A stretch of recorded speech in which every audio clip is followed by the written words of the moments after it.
કે હવે તો શિક્ષણનું પ્રમાણ ખૂબ વધ્યું છે રબારી સમાજમાં પણ, દીકરો હોય કે દીકરી હોય.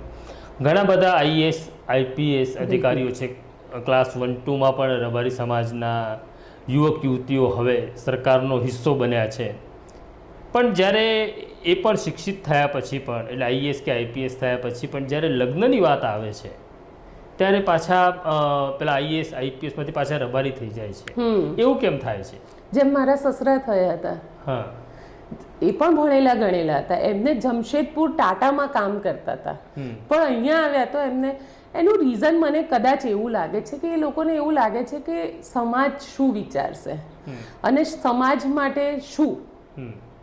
કારણ કે જ્યારે તમે કદાચ શહેરની અંદર તો આ સિસ્ટમ ઘણી ઓછી છે દાદા, તમને હવે આ ધીરે ધીરે પરિવર્તન દેખાશે, પણ ગામડામાં તો હજી પણ લોકો એ જ સમાજના તાણાવાણામાં રહે છે, સમાજ સાથે જ જોડાયેલા રહે છે ને સમાજ સાથે આજે પણ એ લોકોની લેતી દેતી હોય છે.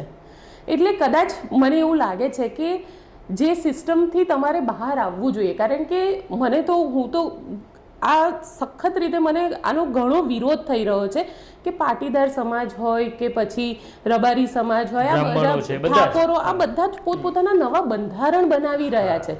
આ બંધારણમાં તમારે મોડર્નાઇઝેશનને એક્સેપ્ટ કરવાનું છે, જ્યાં સારી વસ્તુ છે એને સ્વીકારો, પણ તમે આજે પણ એ જ જૂનવાણી સિસ્ટમમાં જઈ રહ્યા છો. તમે આજે પણ એ જ કહી રહ્યા છો કે ભાઈ ના ના આ તો ના જ ચલાવાય. આ ના ચલાવાય કેમ?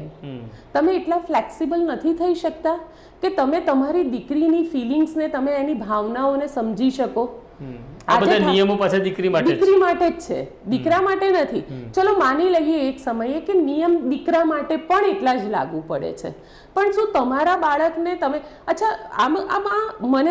મને ખરેખર ઘણી બધી વખત એવું લાગે કે માતા પિતા તો માનતા હોય છે કે ચલો દીકરા દીકરીની ખુશી જેમાં છે એને કરી નાખે, પણ સમાજ શું કહેશે?